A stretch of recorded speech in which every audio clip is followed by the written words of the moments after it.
Very good morning to all of you. So, നമ്മൾ ഇന്ന് തൊട്ട് നമ്മുടെ റെഗുലർ ക്ലാസ് നമ്മൾ ഒഫീഷ്യലായിട്ട് നമ്മൾ സ്റ്റാർട്ട് ചെയ്യുകയാണ്. ഒരു ഇൻട്രൊഡക്ഷൻ എന്ന രീതിയിലാണെങ്കിൽ പോലും നിങ്ങൾക്ക് ഓൾറെഡി നിങ്ങൾക്ക് കുറേ ബ്രിഡ്ജ് കോഴ്സ് ക്ലാസ് ഞാൻ തന്നിട്ടുണ്ടാവും. അപ്പോൾ ആ ബ്രിഡ്ജ് ക്ലാസ്സിലെല്ലാം നിങ്ങൾക്ക് തന്നിരിക്കുന്ന റെക്കോർഡഡ് വീഡിയോസിലെല്ലാം നമ്മൾ ഓരോ കെമിസ്ട്രിയുടെ ഓരോ മോഡ്യൂളിലും എന്ത് ഇൻട്രൊഡക്ഷൻ ആണോ വേണ്ടത് അതാണ് നിങ്ങൾ തന്നിരിക്കുന്നത്. ഇലക്ട്രോ കെമിസ്ട്രി ആണെങ്കിൽ ഞാൻ 2 ഇലക്ട്രോ കെമിസ്ട്രി നിങ്ങൾ തന്നിട്ടുണ്ടാവും, അതുപോലെ 2 സ്പെക്ട്രോസ്കോപ്പി ക്ലാസ് തന്നിട്ടുണ്ടാകും. ഇതെല്ലാം ഈ ക്ലാസ്സിൻ്റെ എല്ലാം ഇൻട്രൊഡക്ഷൻ ആണ്. അതുകൊണ്ട് വീണ്ടും ഒരു ഇൻട്രൊഡക്ഷൻ നമുക്ക് തൽക്കാലം അതിൻ്റെ ഒരു ആവശ്യമില്ല. സോ നമുക്ക് ഡയറക്റ്റായിട്ട് ക്ലാസ്സിലോട്ട് തന്നെ പോകാം. ആദ്യം നമ്മുടെ എഞ്ചിനീയറിംഗ് കെമിസ്ട്രിയുടെ സിലബസ് എന്താണെന്നുള്ളത് നോക്കാം. നമുക്ക് എഞ്ചിനീയറിംഗ് കെമിസ്ട്രിയിൽ മൊത്തം 5 മോഡ്യൂളാണ് ഉള്ളത്. മോഡ്യൂൾ 1 എന്ന് പറയുന്നത് ഇലക്ട്രോ കെമിസ്ട്രി ആൻഡ് കൊറോഷൻ. ഇതാണ് നമ്മുടെ മോഡ്യൂൾ 1. അപ്പോൾ ഇതിൽ ഇലക്ട്രോ കെമിസ്ട്രി നിങ്ങൾക്ക് ബ്രിഡ്ജ് കോഴ്സ് ഞാൻ ഇലക്ട്രോ കെമിസ്ട്രി 1 എന്നും ഇലക്ട്രോ കെമിസ്ട്രി 2 എന്നും പറഞ്ഞ് തന്നിട്ടുണ്ടാവും. അത് ഏകദേശം ഈ നമ്മുടെ ഫസ്റ്റ് മോഡ്യൂളിൻ്റെ 40% അത് ഏകദേശം കവർ ചെയ്യുന്ന രീതിയിലാണ് തന്നിരിക്കുന്നത്. ഇൻട്രൊഡക്ഷൻ മാത്രമല്ലാതെ കുറച്ച് കൂടുതൽ ഞാൻ അതിൽ എക്സ്പ്ലെയിൻ ചെയ്തിട്ടുണ്ട്. ഇനി മോഡ്യൂൾ 2 എന്ന് പറയുന്നത് നമ്മുടെ സ്പെക്ട്രോസ്കോപ്പിക് ടെക്നിക്സ് ആൻഡ് ആപ്ലിക്കേഷൻ. അപ്പോൾ ഇതിൻ്റെ ഒരു ഇൻട്രൊഡക്ഷൻ എന്ന രീതിയിൽ ഞാൻ നിങ്ങൾക്ക് 2 ബ്രിഡ്ജ് ക്ലാസ് തന്നിട്ടുണ്ടാവും. ആ രണ്ടിൽ ഏകദേശം ഒരു 25-30% കവർ ചെയ്യുന്ന രീതിയിലാണ് നിങ്ങൾക്ക് ഞാനത് തന്നിരിക്കുന്നത് ആ ബ്രിഡ്ജ് ക്ലാസ്സിൽ. നമ്മൾ തേർഡ് മോഡ്യൂൾ എന്ന് പറയുന്നത് instrumental methods and nano materials ആണ്. ഓക്കെ. ദെൻ ഫോർത്ത് മോഡ്യൂൾ എന്ന് പറയുന്നത് stereo chemistry and polymer chemistry. Then fifth module water chemistry and sewage water treatment. അപ്പം ഞാൻ നിങ്ങൾക്ക് ഈ സിലബസ് ഞാൻ നിങ്ങളുടെ ഗൂഗിൾ ക്ലാസ് റൂമിൽ ഞാൻ ഇടുന്നുണ്ട്. ഓക്കെ, നിങ്ങൾക്കത് ഡീറ്റെയിൽഡ് ആയിട്ട് നോക്കാം. നമ്മുടെ മോഡ്യൂൾ 1 എന്ന് പറഞ്ഞാൽ ഇലക്ട്രോ കെമിസ്ട്രി ആൻഡ് കൊറോഷൻ. അപ്പോൾ ഇതിൽ നമ്മൾ പഠിക്കുന്നത് എന്താണ് ഇലക്ട്രോ കെമിസ്ട്രി, എന്താണ് സെല്ലിൻ്റെ അകത്ത് എന്തൊക്കെയാണ് നടക്കുന്നത് അതുമായിട്ട് റിലേറ്റഡ്. അതുപോലെ തന്നെ എന്താണ് ഇലക്ട്രോഡ് എന്ന് വെച്ചാൽ ഡിഫറെൻറ്റ് ടൈപ്സ് ഓഫ് ഇലക്ട്രോഡ് എന്താണ്, റിഡോക്സ് റിയേഷൻ എന്താണ്, അതുപോലെ തന്നെ നമ്മുടെ ടൈട്രേഷൻ, അതായത് റിഡോക്സ് ടൈട്രേഷൻ, പൊട്ടൻഷ്യോമെട്രിക് ടൈട്രേഷൻ എന്താണ് എന്നതിനെക്കുറിച്ചൊക്കെയാണ് നമ്മൾ ഈ പറയുന്ന മോഡ്യൂൾ 1 നമ്മൾ പഠിക്കുന്നത്. അതുപോലെ തന്നെ എന്താണ് കൊറോഷൻ, എങ്ങനെയാണ് കൊറോഷൻ നടക്കുന്നത്, കൊറോഷൻ നടക്കാനുള്ള കാരണം എന്തൊക്കെയാണ്, എങ്ങനെയാണ് കൊറോഷൻ പ്രിവെൻറ്റ് ചെയ്യാം, ഇതിനെക്കുറിച്ചെല്ലാമാണ് നമ്മൾ ഇതിൻ്റെ സെക്കൻഡ് പാർട്ടിൽ നമ്മൾ പഠിക്കുന്നത്, കൊറോഷനും ഇലക്ട്രോ കെമിസ്ട്രി. അപ്പോൾ നമുക്ക് ഡയറക്റ്റായിട്ട് തന്നെ നമ്മൾ ഫസ്റ്റ് മോഡ്യൂളായിട്ടുള്ള ഇലക്ട്രോ കെമിസ്ട്രിയിലോട്ട് നമുക്ക് ഡയറക്റ്റായിട്ട് പോവാം. ഓക്കെ. സോ ഇലക്ട്രോ കെമിസ്ട്രി നമ്മൾ ഓൾറെഡി പഠിച്ച പോലെ electro chemistry is A branch of chemistry that deals with the Inter connection between electrical energy and chemical energy. അപ്പോൾ ചില ബേസിക് ആയിട്ടുള്ള കാര്യങ്ങൾക്ക് നമുക്ക് പെട്ടെന്ന് ഓടിച്ചു പോവാം. ഓക്കെ, ഇത് നമ്മൾ ഓൾറെഡി കണ്ടതാണ്. അപ്പോൾ there are 2 type of cell. They are galvanic cell and electrolytic cell. അപ്പോൾ ഗാൽവനിക് സെൽ എന്ന് പറയുന്ന സമയത്ത് അതിൻ്റെ അകത്ത് നടക്കുന്ന എനർജി കൺവേർഷൻ എന്താണ്, chemical energy into electrical energy. അതിന് എക്സാമ്പിൾ നമ്മൾ ഏതാണ് പഠിച്ചത്, ഡാനിയൽ സെല്ലാണ്. Then second type of cell that is electrolytic cell. എന്താ ഇലക്ട്രോലിറ്റിക് സെല്ലിൽ നടക്കുന്നത് എന്താണ്, electrical energy is convert into chemical എനർജിയാണ്. അതിന് എക്സാമ്പിളായിട്ട് നമ്മൾ പഠിച്ചത് ഒരു ബീക്കർ എടുക്കുന്നു, അതിൻ്റെ അകത്ത് നമ്മൾ ഹൈഡ്രോക്ലോറിക് ആസിഡ് എടുക്കുന്നു. ഓക്കെ, ആ ഹൈഡ്രോക്ലോറിക് ആസിഡിലോട്ട് നമ്മൾ കറണ്ട് പാസ് ചെയ്യുന്ന സമയത്ത് എന്ത് സംഭവിക്കും, ആ ഹൈഡ്രോക്ലോറിക് ആസിഡ് സ്പ്ലിറ്റ് ചെയ്തിട്ട് H+ഉം Cl- ആയിട്ട് മാറും. അതായത് ഇലക്ട്രോലിസിസ് എന്ന് പറയുന്ന പ്രോസസ്സ് നടക്കും. അപ്പോൾ ഇലക്ട്രിക്കൽ എനർജി എന്തായിട്ട് കൺവേർട്ട് ചെയ്യുന്നു, കെമിക്കൽ എനർജി ആയിട്ട് അവിടെ കൺവേർട്ട് ചെയ്യാണ് ചെയ്യുന്നത്. അതാണ് നമ്മുടെ ഇലക്ട്രോലിറ്റിക് സെൽ എന്ന് പറയുന്നത്. അപ്പോൾ നമ്മൾ ഇലക്ട്രോ കെമിസ്ട്രി എന്ന് പറയുന്ന ഈ ഫസ്റ്റ് മോഡ്യൂളിൽ നമ്മൾ കൂടുതൽ പ്രാധാന്യം കൊടുക്കുന്നത് ഈ ഗാൽവനിക് സെൽ അല്ലെങ്കിൽ ഓർ വോൾട്ടൈക് സെൽ, ഇതിനാണ് നമ്മൾ കൂടുതൽ പ്രാധാന്യം കൊടുത്ത് പഠിക്കുന്നത്. അതായത് കെമിക്കൽ എനർജി എങ്ങനെ ഇലക്ട്രിക്കൽ എനർജി ആയിട്ട് കൺവേർട്ട് ചെയ്യുന്നു, അതിനെയാണ് നമ്മൾ കൂടുതലായിട്ടും നമ്മുടെ മോഡ്യൂൾ 1 നമ്മൾ പഠിക്കുന്നത്. Okay, so first one is galvanic cell അല്ലെങ്കിൽ അതിൻ്റെ എക്സാമ്പിളാണ് ഡാനിയൽ സെൽ. ഇത് നമ്മൾ ഓൾറെഡി ബ്രിഡ്ജ് കോഴ്സിൽ പഠിച്ചതാണ്. അപ്പോൾ അതിൻ്റെ അകത്ത് നടക്കുന്ന എനർജി കൺവേർഷൻ എന്താണ്, ഗാൽവനിക് സെല്ലിൽ നടക്കുന്നത് chemical energy is converted into electrical energy. അപ്പോൾ ഈ ഡാനിയൽ സെല്ലിൻ്റെ സെറ്റപ്പ് എന്ന് പറയുന്നത് നമുക്ക് 2 ഹാഫ് സെല്ലുണ്ട്. ഇതൊരു ഹാഫ് സെല്ല്, ഇതൊരു ഹാഫ് സെല്ല്. ഈ ഫസ്റ്റ് ഹാഫ് സെല്ല് എന്ന് പറയുന്നത് നമ്മൾ സിങ്ക് സൾഫേറ്റിലോട്ട് സിങ്കിനെ ഡിപ്പ് ചെയ്ത് വെക്കും. അതായത് സിങ്ക് എടുക്കുന്നു, മെറ്റൽ എടുക്കുന്നു, അതിൻ്റെ തന്നെ സൊല്യൂഷൻ ആയിട്ടുള്ള സിങ്ക് സൾഫേറ്റിൽ ഡിപ്പ് ചെയ്ത് വെക്കുന്നു. ഇനി നമ്മൾ രണ്ടാമത്തെ ഹാഫ് സെല്ല് എന്താണ്, കോപ്പർ മെറ്റൽ എടുക്കുന്നു, അതിൻ്റെ തന്നെ സൊല്യൂഷൻ ആയിട്ടുള്ള കോപ്പർ സൾഫേറ്റിൽ നമ്മൾ ഡിപ്പ് ചെയ്ത് വെക്കുന്നു. ഓക്കെ, ഇനി ഈ സിങ്കിനെയും കോപ്പറിനെയും നമ്മളൊരു കോപ്പർ വയർ യൂസ് ചെയ്ത് നമ്മൾ കണക്ട് ചെയ്യുകയാണ്. Okay, through A volt meter. ഇനി ഇതിനെ രണ്ടിനെയും സെപ്പറേറ്റ് ചെയ്തുകൊണ്ട് ഒരു സോൾട്ട് ബ്രിഡ്ജ് നമ്മൾ ഇതിൻ്റെ അകത്ത് വെക്കുന്നുണ്ട്. ഈ salt bridge is made up of KCl, potassium chloride ആണ് ഈ സാൾട്ട് ബ്രിഡ്ജിൻ്റെ അകത്ത് ഫില്ല് ചെയ്തിരിക്കുന്നത്. അപ്പോൾ ഇതാണ് നമ്മുടെ ഡാനിയൽ സെല്ലിൻ്റെ സെറ്റപ്പ് എന്ന് പറയുന്നത്. ഇതിന് സിങ്കിനെ നമ്മൾ ആനോഡ് എന്ന് പറയും, കോപ്പറിനെ നമ്മൾ കാഥോഡ് എന്ന് പറയും. ഓക്കെ, ഇനി ഈ ആനോഡിൽ നടക്കുന്ന റിയാക്ഷൻ എന്ന് പറയുന്നത് ഓക്സിഡേഷൻ റിയാക്ഷൻ ആണ്. അതുപോലെ കാഥോഡിൽ നടക്കുന്ന റിയാക്ഷൻ എന്താണ്? റിഡക്ഷൻ റിയാക്ഷൻ ആണ്. ഓക്കെ, ഇനി ഈ ആനോഡിൻ്റെ സൈൻ എന്ന് പറയുന്നത് മൈനസും കാഥോഡിൻ്റെ സൈൻ എന്ന് പറയുന്നത് പോസിറ്റീവ് ആയിരിക്കും. ഇത് നോട്ട് ചെയ്ത് വെച്ചോളുക. നമ്മളെ ഗാൽവനിക് സെല്ലിൽ ആനോഡിൻ്റെ സൈൻ എന്ന് പറയുന്നത് എന്താണ്? നെഗറ്റീവും കാഥോഡിൻ്റെ സൈൻ എന്താണ്? പോസിറ്റീവ് ആണ്. Clear? So this is the setup of Daniel cell. ഇനി ഈ ആനോഡ് നടക്കുന്നത് എന്താണ്? ഓക്സിഡേഷനാണ് ആനോഡ് നടക്കുന്നത് പറഞ്ഞു, കാഥോഡ് നടക്കുന്നത് റിഡക്ഷൻ ആണെന്ന് പറഞ്ഞു. അപ്പോൾ ഇതിനെ നമ്മൾ എന്ത് വിളിക്കാം? ഓക്സിഡേഷൻ ഹാഫ് സെൽ എന്നും വിളിക്കാം. അതുപോലെ ഇതിനെ നമ്മൾ റിഡക്ഷൻ ഹാഫ് സെൽ എന്നും വിളിക്കാം.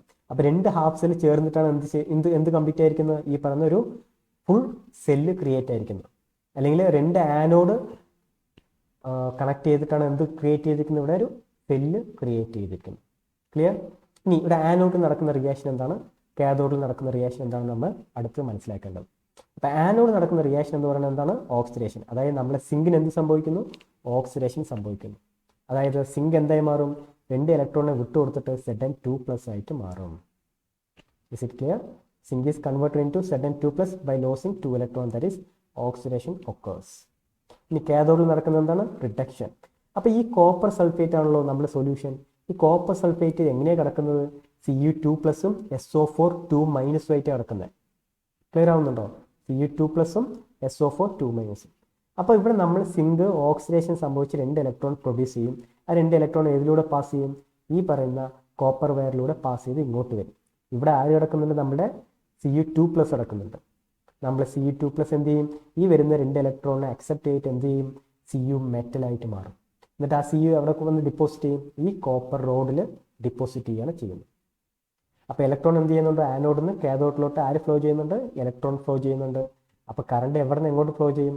കാഥോഡിൽ നിന്ന് ആനോഡിലോട്ട് ഓപ്പോസിറ്റ് ഡയറക്ഷനിൽ ആര് ഫ്ലോ ചെയ്യും? നമ്മുടെ കറണ്ട് ഫ്ലോ ചെയ്യും. സോ ഇതാണ് ആനോഡ് റിയാക്ഷനും കാഥോഡ് റിയാക്ഷൻ. ആനോഡ് റിയാക്ഷൻ ഒരു കൂടി പറയാം, zinc is converted into Zn2+, oxidation സംഭവിക്കുന്നു. ഇനി ഈ 2 ഇലക്ട്രോൺ നേരെ ഇങ്ങോട്ട് വരുന്നു.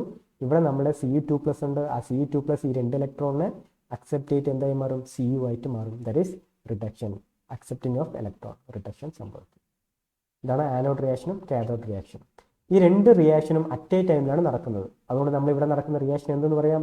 Redox reaction. Reduction, oxidation. Redox reaction ആണ് എവിടെ സംഭവിക്കുന്നത്? ഇവിടെ സംഭവിക്കുന്നത്. Is it clear? ഓക്കെ. അപ്പോൾ നമ്മൾ ആനോഡ് റിയാക്ഷനും കണ്ടു, കാഥോഡ് റിയാക്ഷനും കണ്ടു. ഇനി ഇതിൻ്റെ മൊത്തം റിയാക്ഷൻ, ഈ മൊത്തം സെല്ലിൽ നടക്കുന്ന റിയാക്ഷൻ നമ്മൾ എങ്ങനെ എഴുതുക? ഇങ്ങനെയാണ് നമ്മൾ എഴുതേണ്ടത്. അതായത് ഇതിൻ്റെ ലെഫ്റ്റ് സൈഡുള്ള റിയാക്ഷനൊക്കെ ആഡ് ചെയ്ത് ലെഫ്റ്റ് സൈഡ് എഴുതുക. ആരോ മാർക്കിൻ്റെ റൈറ്റ് സൈഡുള്ള റിയാക്ഷനൊക്കെ ആഡ് ചെയ്ത് റൈറ്റ് സൈഡിൽ എഴുതുക. ഇവിടെ നോക്കുക, ലെഫ്റ്റ് സൈഡിൽ ആരൊക്കെ ഉള്ളത്? Zn Cu2+, Zn+Cu2+ gives. ഇപ്പോൾ റൈറ്റ് സൈഡ് ആരാ ഉള്ളത്? Zn2+ഉം Cuവും. Zn2+ + Cu. ഈ 2 ഇലക്ട്രോൺ ഇവിടെ റൈറ്റ് സൈഡിലുള്ള ഈ 2 ഇലക്ട്രോണും ലെഫ്റ്റ് സൈഡിലുള്ള ഈ 2 ഇലക്ട്രോണും ക്യാൻസൽ ചെയ്ത് പോകും. അപ്പോഴാണ് നമുക്ക് എന്ത് കിട്ടുന്നത്? ഈ ഓവറോൾ റിയാക്ഷൻ നമ്മൾ കിട്ടുന്നത്. So this is the overall reaction of our Daniell cell. Clear? Okay. ഇനി എങ്ങനെയാണ് ഈ സെല്ലിനെ റെപ്രസെന്റ് ചെയ്യുക? നമ്മൾ ഓവറോൾ റിയാക്ഷൻ എന്താണെന്ന് പഠിച്ചു. ഇനി സെല്ലിനെ നമ്മൾ എങ്ങനെയാണ് റെപ്രസെന്റ് ചെയ്യുക എന്നുള്ളതും കൂടി നമ്മൾ പഠിക്കണം. ഇങ്ങനെയാണ് നമ്മൾ സെല്ലിനെ റെപ്രസെന്റ് ചെയ്യുന്നത്. ഒരു സെല്ല് കിട്ടിയാൽ ആ സെല്ലിന്റെ ആദ്യം ആനോഡ് ഏതാണ്, കാഥോഡ് ഏതാണെന്ന് ആദ്യം മനസ്സിലാക്കണം. എന്നിട്ട് ആനോഡ് എഴുതുക, ദെൻ /കാഥോഡ്. ഈ // കൊണ്ട് ഉദ്ദേശിക്കുന്നത് നമ്മുടെ സോൾട്ട് ബ്രിഡ്ജ് ആണ്. ഓക്കെ. അപ്പോൾ ആദ്യം ആനോഡ് നടക്കുന്ന എഴുതുക, പിന്നെ കാഥോഡ് നടക്കുന്ന എഴുതുക. ആനോഡ് നടക്കുന്നത് എന്താണ്? ഇതാ Zn2+ ആയി മാറുക. അപ്പോൾ Zn⁻Zn2+. ഇനി കാഥോഡിൽ എന്താണ് നടക്കുന്നത്? Cu2+ എന്തായി മാറി? Cu ആയിട്ട് മാറി. അതാണ് നമ്മളിവിടെ Cu2+/ Cu ആയിട്ട് നമ്മൾ എഴുതേണ്ടത്. ക്ലിയർ? ഇങ്ങനെയാണ് നമ്മൾ എന്ത് ചെയ്യുക? ഒരു സെല്ലിനെ റെപ്രസെൻറ്റ് ചെയ്യേണ്ടത്. ഓക്കെ. ദെൻ ഇനി നമ്മളിവിടെ പറഞ്ഞു ഒരു സോൾട്ട് ബ്രിഡ്ജിൻ്റെ കേസ് പറഞ്ഞു. എന്തിനാണ് ഈ സോൾട്ട് ബ്രിഡ്ജ് വെച്ചിരിക്കുന്നത്? ഈ സോൾട്ട് ബ്രിഡ്ജിൻ്റെ പർപ്പസ് എന്താണ്? ഇത് ചില ക്വസ്റ്റ്യനിൽ ചോദിച്ചിട്ടുള്ള ഒരു ചോദ്യമാണ്. അപ്പോൾ അത് നോട്ട് ചെയ്ത് വെക്കുക. സോൾട്ട് ബ്രിഡ്ജിൻ്റെ മെയിൻ ഫംഗ്ഷൻ എന്ന് പറയുന്നത് it provides the continuity of electrical circuit. ഇപ്പോൾ ഈ ഒരു ഇലക്ട്രിക്കൽ സർക്യൂട്ട് ഒരു സർക്യൂട്ടിൻ്റെ കംപ്ലീഷന് വേണ്ടിയാണ് നമ്മൾ എന്ത് വെച്ചിരിക്കുന്നത്? ഈ സോൾട്ട് ബ്രിഡ്ജ് നമ്മൾ വെച്ചിരിക്കുന്നത്. ഓക്കെ. അതുപോലെ it prevent the diffusion of interfering ions from one compartment to another compartment. അപ്പോൾ ഈ 2 ഹാഫ് സെല്ലുള്ള സൊല്യൂഷൻ ഇന്റർമിക്സ് ആവാതിരിക്കാൻ വേണ്ടിയാണ് നമ്മൾ എന്ത് യൂസ് ചെയ്യുക? ഈ സോൾട്ട് ബ്രിഡ്ജ് നമ്മൾ യൂസ് ചെയ്യുന്നത്. Then to maintain the electrical neutrality, ഇവിടെയുമുള്ള ഇലക്ട്രിക്കൽ ന്യൂട്രാലിറ്റി മെയിൻറ്റെയിൻ ചെയ്യാനും കൂടി വേണമെങ്കിൽ നമ്മൾ എന്ത് യൂസ് ചെയ്യുന്നത്, നമ്മളെ സോൾട്ട് ബ്രിഡ്ജ് യൂസ് ചെയ്യുന്നു. അപ്പോൾ അത് പ്രത്യേകിച്ച് നോട്ട് ചെയ്തോളൂ. അപ്പോൾ നമ്മൾ ഡാനിയൽ സെല്ല് പഠിക്കുന്ന സമയത്ത് എഴുതുന്ന സമയത്ത് എന്തൊക്കെയാണ് അതിൽ എഴുതേണ്ടത്, അതിൻ്റെ അകത്ത് നടക്കുന്ന എനർജി കൺവേർഷൻ എന്താണെന്ന് എഴുതണം, അതിൻ്റെ ഹാഫ് സെല്ല് എന്താ, 2 ഹാഫ് സെല്ലിനെ കുറിച്ച് എഴുതണം, 2 ഹാഫ് സെല്ല് എന്തൊക്കെയാണുള്ളതെന്ന് എഴുതണം, ലേബിൾ ചെയ്യണം. ദെൻ ഓക്സിഡേഷൻ നടക്കുന്നതും റിഡക്ഷൻ നടക്കുന്നതും മെൻഷൻ ചെയ്യണം, ആനോഡിൽ നടക്കുന്ന റിയാക്ഷൻ മെൻഷൻ ചെയ്യണം, കാഥോഡിൽ നടക്കുന്ന റിയാക്ഷൻ മെൻഷൻ ചെയ്യണം, ഓവറോൾ റിയാക്ഷൻ മെൻഷൻ ചെയ്യണം. ദെൻ ഇതിൻ്റെ അകത്ത് നടക്കുന്ന മൊത്തം റിയാക്ഷനെ ബ്രീഫ് ചെയ്യണം. ദെൻ ഈ സെല്ലിനെ എങ്ങനെ റെപ്രസെൻറ്റ് ചെയ്യുക എന്നുള്ളതും കൂടി നമ്മൾ എഴുതിയിരിക്കണം, cell representation. Okay, fine. Then salt ബ്രിഡ്ജിൻ്റെ പർപ്പസും കൂടി നമ്മൾ എഴുതിയിരിക്കണം. Then next topic is single electrode potential. ഇത് നമ്മൾ ഓൾറെഡി കണ്ടതാണ്. സിംഗിൾ ഇലക്ട്രോഡ് പൊട്ടൻഷ്യൽ എന്ന് വെച്ചാൽ it is defined as the potential developed at the interface between the metal and the solution when a metal is dipped in a solution containing its own ion. ഒന്നുമില്ല, വളരെ സിമ്പിളായിട്ടുള്ള കാര്യമാണ്.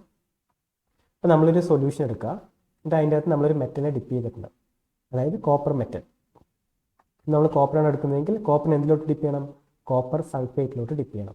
ഇനി നമ്മൾ സിങ്കാണ് എടുക്കുന്നതെങ്കിലോ zinc സൾഫേറ്റിൽ dip ചെയ്യണം. ഇനി സിൽവറാണ് എടുക്കുന്നതെങ്കിലോ സിൽവർ നൈട്രേറ്റ് സൊല്യൂഷനിൽ dip ചെയ്യണം. അയണാണ് എടുക്കുന്നതെങ്കിലോ ഫെറസ് സൾഫേറ്റ് അയൺ സൾഫേറ്റ് സൊല്യൂഷനിൽ ഡിപ്പ് ചെയ്യണം. അപ്പോൾ ഒരു മെറ്റൽ എടുക്കുക, അതിൻ്റെ തന്നെ സൊല്യൂഷനിൽ ഡിപ്പ് ചെയ്യുന്ന സമയത്ത് ഒന്നില്ലെങ്കിൽ ഇതിന് എന്തിനുള്ള ടെൻഡൻസി ഉണ്ടാവാം, ഇലക്ട്രോണിനെ അക്സെപ്റ്റ് ചെയ്യാനുള്ള ടെൻഡൻസി ഉണ്ടാവും, അതായത് ഓക്സിഡേഷൻ നടക്കാനുള്ള ടെൻഡൻസി ഉണ്ടാവും. അല്ലെങ്കിലോ ഇലക്ട്രോണിനെ വിഡ്രോ ചെയ്യാനുള്ള അല്ലെങ്കിൽ ഇലക്ട്രോണിനെ റിലീസ് ചെയ്യാനുള്ള ടെൻഡൻസി ഉണ്ടാവും. ദാറ്റ് ഈസ് റിഡക്ഷൻ നടക്കാൻ അല്ലെങ്കിൽ ഓക്സിഡേഷൻ നടക്കാനുള്ള ടെൻഡൻസി ആർക്കുണ്ടാവാം, നമ്മളെ കോപ്പറിനുണ്ടാവും. അല്ലെങ്കിൽ നമ്മൾ സിങ്കിൻ്റെ കേസ് ആണെങ്കിലോ സിങ്കിന് അതുപോലെ തന്നെ ഒന്നില്ലെങ്കിൽ ഇലക്ട്രോണിനെ അക്സെപ്റ്റ് ചെയ്യാനുള്ള ടെൻഡൻസി റിഡക്ഷൻ നടക്കാനുള്ള ടെൻഡൻസി ഉണ്ടാവാം, അല്ലെങ്കിലോ ഇലക്ട്രോണിനെ റിലീസ് ചെയ്യാൻ ഓക്സിഡേഷൻ നടക്കാനുള്ള ടെൻഡൻസി ഉണ്ടാവാം. സോ ഈ ടെൻഡൻസിയെ നമ്മൾ എന്ത് പറയുക, സിംഗിൾ ഇലക്ട്രോഡ് പൊട്ടൻഷ്യൽ എന്ന് പറയും. അപ്പോൾ ഒന്നിന് ഓക്സിഡേഷൻ നടക്കാനുള്ള ടെൻഡൻസി ആണെങ്കിൽ നമ്മൾ അതിനെ ഓക്സിഡേഷൻ പൊട്ടൻഷ്യൽ എന്ന് വിളിക്കും. ഇനി റിഡക്ഷൻ നടക്കാനുള്ള ടെൻഡൻസി ആണെങ്കിൽ നമ്മൾ അതിനെ റിഡക്ഷൻ പൊട്ടൻഷ്യൽ എന്ന് വിളിക്കും. ഇതിനെയാണ് നമ്മൾ എന്താ പറയുക, സിംഗിൾ ഇലക്ട്രോഡ് പൊട്ടൻഷ്യൽ എന്ന് നമ്മൾ പറയും. ഇപ്പോൾ ഇവിടെ നോക്കുക, ഇതുപോലുള്ള 2 സിംഗിൾ ഇലക്ട്രോഡിനെ നമ്മൾ കണക്ട് ചെയ്യുമ്പോൾ നമുക്ക് എന്ത് കിട്ടുക, ഒരു സെല്ല് കിട്ടുക. അപ്പോൾ ഇതിനൊരു ഇലക്ട്രോഡ് പൊട്ടൻഷ്യൽ ഉണ്ട്, ഇതിനൊരു ഇലക്ട്രോഡ് പൊട്ടൻഷ്യൽ ഉണ്ട്. ഈ 2 ഇലക്ട്രോഡ് പൊട്ടൻഷ്യലിൻ്റെ ഡിഫറൻസിനാണ് നമ്മൾ എന്താ പറയുക, ഇതിൻ്റെ ഔട്ട്പുട്ട് കിട്ടുന്ന വോൾട്ടേജ് എന്ന് പറയുന്നത്. ഇതിൻ്റെ ഔട്ട്പുട്ട് എന്ന് പറയുന്നത് എത്രയാണ്, 1.1 വോൾട്ട് ആണ്. എന്ന് വെച്ചാൽ അതിൻ്റെ അർത്ഥം ഇതിൻ്റെ പൊട്ടൻഷ്യൽ മൈനസ് ഇതിൻ്റെ പൊട്ടൻഷ്യൽ, അതാണ് എന്ത് നമ്മുടെ ഔട്ട്പുട്ട് എന്ന് പറയുന്ന EMF എന്ന് പറയുന്നത്. അതിനെക്കുറിച്ച് നമ്മൾ ഡീറ്റെയിൽഡ് ആയിട്ട് അടുത്ത ക്ലാസ്സിൽ പഠിക്കും. Okay, so that is single electrode potential. ഒരു ഇലക്ട്രോഡിനെ അതിൻ്റെ സൊല്യൂഷൻ ഡിപ്പ് ചെയ്ത് വെക്കുന്ന സമയത്ത് ഒന്നില്ലെങ്കിൽ ഓക്സിഡേഷൻ നടക്കാം അല്ലെങ്കിൽ റിഡക്ഷൻ നടക്കാം. ഓക്സിഡേഷനാണ് നടക്കുന്നതെങ്കിൽ നമ്മൾ അതിനെ ഓക്സിഡേഷൻ പൊട്ടൻഷ്യൽ എന്ന് വിളിക്കും. ഇനി റിഡക്ഷനാണ് നടക്കുന്നതെങ്കിൽ അതിനെ നമ്മൾ റിഡക്ഷൻ പൊട്ടൻഷ്യൽ എന്ന് വിളിക്കും. പക്ഷേ നമ്മൾ ഓക്സിഡേഷൻ പൊട്ടൻഷ്യൽ എന്ന ടേം നമ്മൾ യൂസ് ചെയ്യില്ല, മറിച്ച് അതും നമ്മൾ എന്തിൻ്റെ ടേംസിലേ പറയുള്ളൂ, റിഡക്ഷൻ പൊട്ടൻഷ്യലിൻ്റെ ടേംസിലേ നമ്മൾ പറയാറുള്ളൂ. അതായത് ഓക്സിഡേഷൻ പൊട്ടൻഷ്യൽ ഉണ്ടെങ്കിൽ നമ്മൾ അതിനെന്ത് പറയും, റിഡക്ഷൻ പൊട്ടൻഷ്യൽ കുറവാണെന്ന് പറയും. ഇനി റിഡക്ഷൻ പൊട്ടൻഷ്യൽ ഉണ്ടെങ്കിൽ അതിന് റിഡക്ഷൻ പൊട്ടൻഷ്യൽ കൂടുതലാണെന്ന് പറയും. അതായത് ഇത്രയേ ഉള്ളൂ, ഓക്സിഡേഷൻ പൊട്ടൻഷ്യൽ എന്ന ടേംസ് നമ്മൾ യൂസ് ചെയ്യുന്നതിന് പകരം അതിനെയും നമ്മൾ എന്തിൻ്റെ ടേംസിലാണ് പറയുക, റിഡക്ഷൻ പൊട്ടൻഷ്യലിൻ്റെ ടേംസിലായിരിക്കും നമ്മൾ എക്സ്പ്ലെയിൻ ചെയ്യുന്നത്. അത്രയേ ഉള്ളൂ കാര്യങ്ങൾ. ഇനി എന്താണ് സ്റ്റാൻഡേർഡ് റിഡക്ഷൻ പൊട്ടൻഷ്യൽ എന്ന് വെച്ചാൽ, ഇപ്പോൾ നമ്മൾ എക്സ്പ്ലെയിൻ ചെയ്ത അതേ കോൺസെപ്റ്റ് തന്നെയാണ്.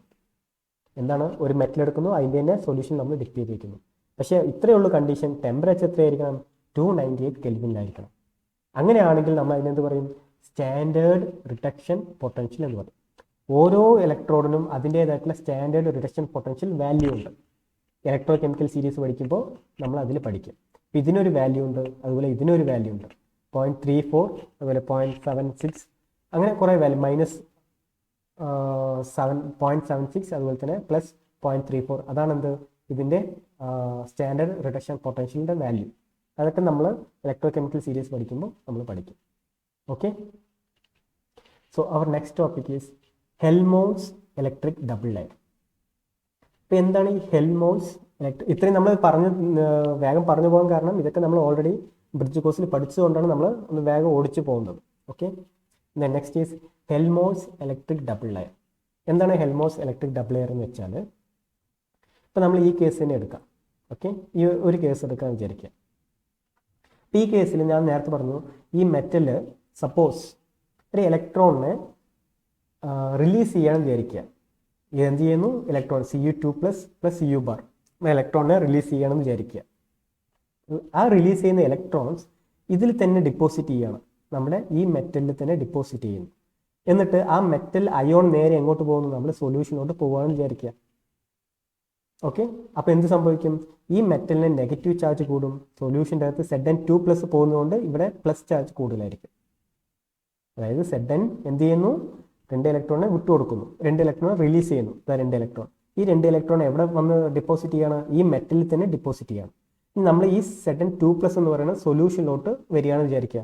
അപ്പോൾ ഇവിടെ പ്ലസ് ചാർജിൻ്റെ കോൺസെൻട്രേഷൻ കൂടുതലായിരിക്കും, ഇവിടെ മൈനസ് ചാർജിൻ്റെ കോൺസെൻട്രേഷൻ കൂടുതലായിരിക്കും അല്ലേ? ഇവിടെ ഒരു ബാരിയർ ക്രിയേറ്റ് ചെയ്യാണ്, ഒരു ലെയർ ക്രിയേറ്റ് ചെയ്യാണ് ഇവിടെ. അതേപോലെ ഇവിടെ നോക്കുക, ഇവിടുത്തെ കേസ് നോക്കുക. ഇനി അതേപോലെ തന്നെ നമ്മൾ കോപ്പർ ഇവിടെ ഉണ്ട്. നമ്മൾ ഇതിൻ്റെ അകത്ത് എന്താണുള്ളത്? Cu2+ ഉണ്ട്, SO4 ഉണ്ട്. അപ്പോൾ ഈ Cu2+ എന്ത് ചെയ്യാണ്? ഈ ഇലക്ട്രോണിനെല്ലാം അക്സെപ്റ്റ് ചെയ്യണം. അക്സെപ്റ്റ് ചെയ്തിട്ട് Cu ആയിട്ട് മാറും. എന്നിട്ട് Cu എന്ത് ചെയ്യും? ഇവിടെ ഒന്ന് ഡെപ്പോസിറ്റ് കിടക്കണം. അങ്ങനെ കടക്കുന്ന സമയത്ത് ഇവിടെ എന്തിൻ്റെ അളവ് കുറയും? Cu2+ൻ്റെ അളവ് കുറയും. എന്ന് വെച്ചാൽ നമുക്ക് എന്ത് പറയാം? അവിടെ പ്ലസ് ചാർജ് കുറഞ്ഞു, അതിൻ്റെ അർത്ഥം അവിടെ മൈനസ് ചാർജ് കൂടുതലായിരിക്കും. അപ്പോൾ ഇവിടെ എന്ത് ചെയ്യണം? ഇവിടെ പോസിറ്റീവും ഇവിടെ ഒരു മൈനസും ക്രിയേറ്റ് ചെയ്യണം അല്ലേ? അപ്പോൾ ഇവിടെ എന്ത് ക്രിയേറ്റ് ചെയ്യുന്നുണ്ട്? ഒരു ഇലക്ട്രിക് ഡബിൾ ലെയർ ഇവിടെ ക്രിയേറ്റ് ചെയ്യുക. ഇത് എത്ര നേരം ഇത് നടക്കുന്നത് വെച്ചാൽ ഇതിൻ്റെ രണ്ടിൻ്റെയും കോൺസെൻട്രേഷൻ ഈക്വൽ ആകുന്നവരൊക്കെ എന്ത് സംഭവിക്കും? ഇത് രണ്ടും ഈക്വൽ ആയിട്ട് നടക്കും. സോ ഇതിനാണ് എന്ത് പറയുക? നമ്മളെ ഇലക്ട്രിക് ഡബിൾ ലെയർ എന്ന് പറയാം. ഒരും കൂടി പറയാം. ഓക്കെ.